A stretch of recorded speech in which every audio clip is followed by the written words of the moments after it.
Cek 1 2 3 aman? Kenapa? Oh iya, iya. Ini aja ya. Ini masih aman ya. Oke, Mas Kris, terima kasih Ya. waktunya. Ngomong-ngomong nih, Mm-mm.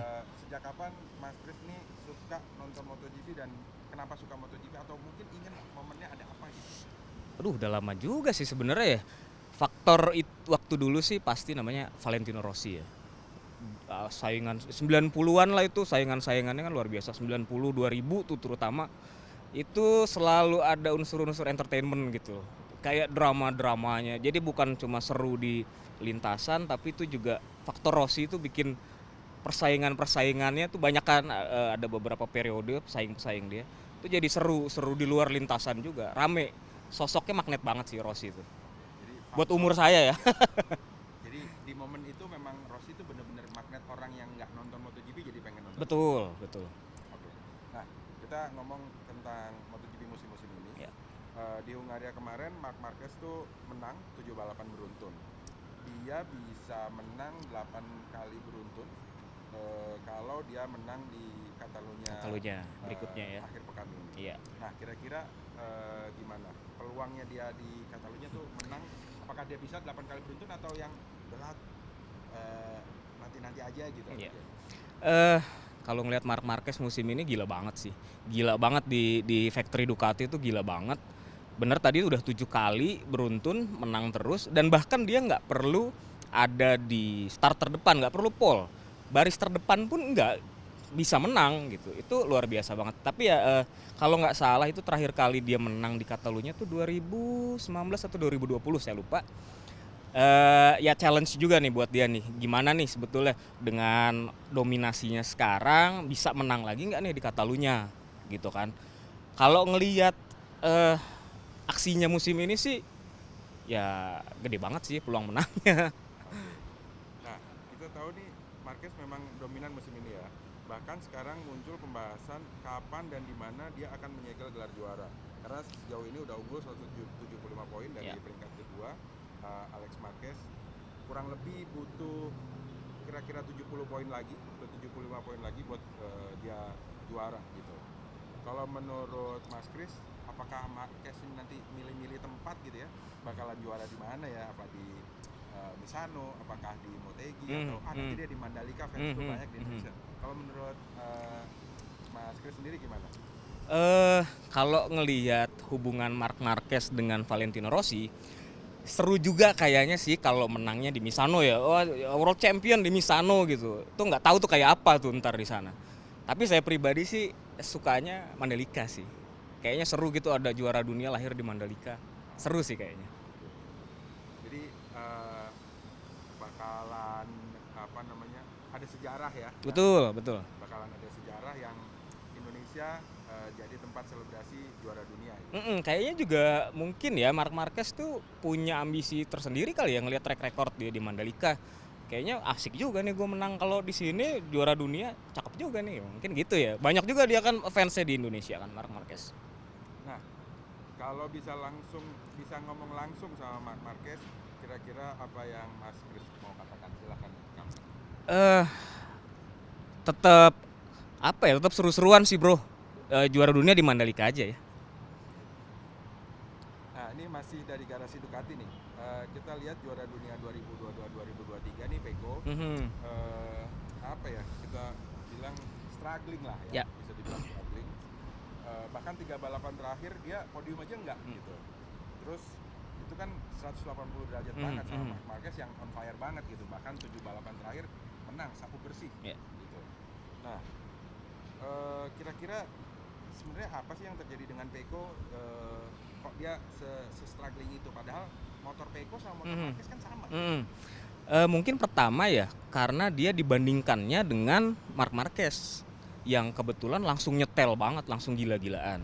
Mungkin kalau rekannya bukan Marc Marquez mengendarai GP25 nih sama-sama ya, mungkin nggak sebegitu kontrasnya mungkin ya. Dan Marc Marquez itu agak susah sih, udah alien banget dibandingin rider di grid nih, udah jauh gitu di level yang beda mereka. Peko pun musim lalu sebenarnya agak struggling soal konsistensi kan, makanya kemudian dia harus mengakui Jorge Martin gitu. Dan Peko musim ini Ya dia udah beberapa kali curhat juga itu kan soal masalah remnya. Jadi dia mengibaratkan kalau lagi pas masuk tikungan entry-nya tuh remnya nggak enak lah gitu kira-kira, sama rem belakangnya nggak ngerti lah, kurang pakem apa gimana gitu. Jadi masuknya tuh nggak enak aja. Jadi nggak bisa berhenti secara mendadak tuh dia agak susah. Nah dia saat dia ngakalin itu ya udah dilewatin gitu. Jadi eh PR banget sih buat Ducati karena ini dua rider pabrikan dia hasilnya tuh kayak gitu. PR banget di Peko-nya emang. Nah, kalau di Peko-nya sendiri sebenarnya apa yang ada di benaknya dia tentang situasi ini? Apa gua kenapa? Apa dia stres? Apa dia sebenarnya tahu atau gimana? Atau dia wah gua ngedown banget, gila Marquez jago banget atau gimana? Iya, mau nggak mau pada akhirnya berada satu satu ya rekan sih rekan, cuman at the end of the day kan mereka tetap pesaing. Dan pastinya Peko ya dalam hati dia cool, orangnya cool gitu kan, tapi panas juga lah pasti. Gue dari Itali nih, ini pabrikan Itali, ini orang dateng kok langsung jago banget, mungkin begitu ya, mungkin sih gitu kan. Nah, kalau situasi buruk Peko seperti ini berlanjut terus sampai akhir musim, kira-kira bakalan ada drama pindah tim nggak tuh nanti? Aduh, gua keluar aja deh dari Ducati gitu. Harusnya enggak sih, karena ngelihat ya Ducati tetaplah Ducati gitu. Mau yang factory, yang satelitnya pun masih tetap kompetitif.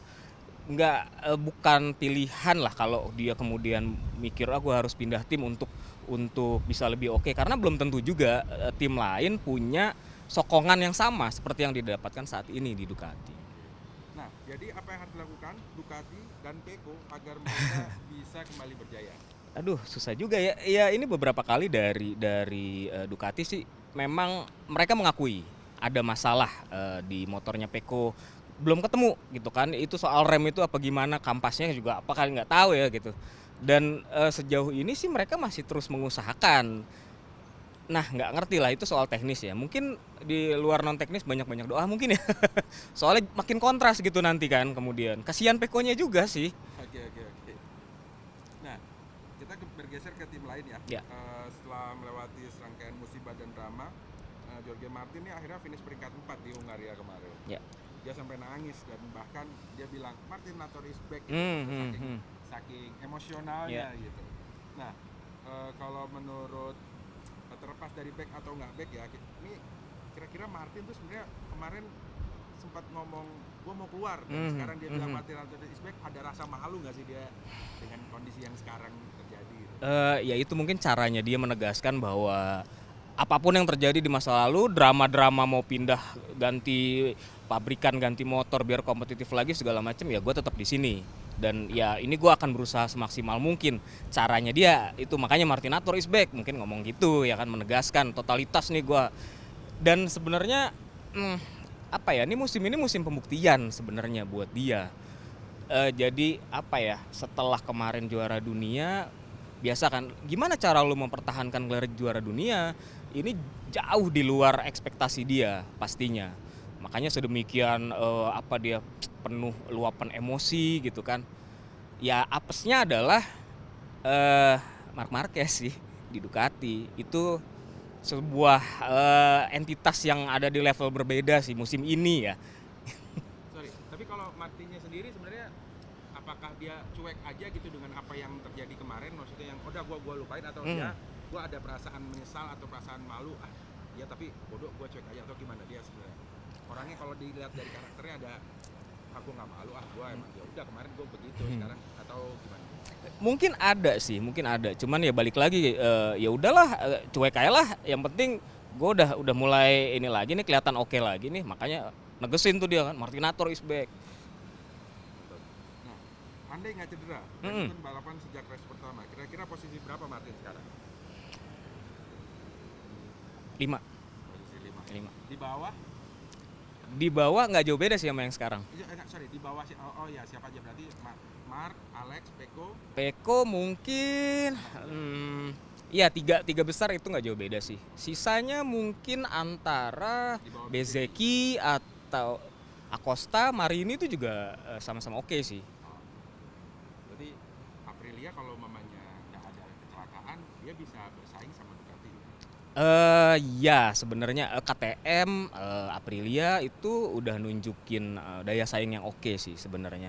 Terlepas dari kendala-kendala Honda dan Yamaha sih ya. Cuma memang ya Ducatinya ini emang lagi oke sebenarnya. Nah, kebetulan memang ya Pecco-nya lagi nggak oke, ada masalah rem. Alex juga sempat di Asen dia cedera ya, kayak nggak tahu tingkat apa namanya fitness kebugarannya, tangannya tuh kondisinya seperti apa.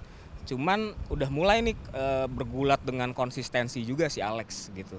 Setelah itu tuh setelah Asen memang sempat oke, tapi habis itu kok apalagi setelah jeda musim panas tuh kan udah nggak kelihatan kompetitif gitu. Challenge juga buat Alex sih. Gimana kah?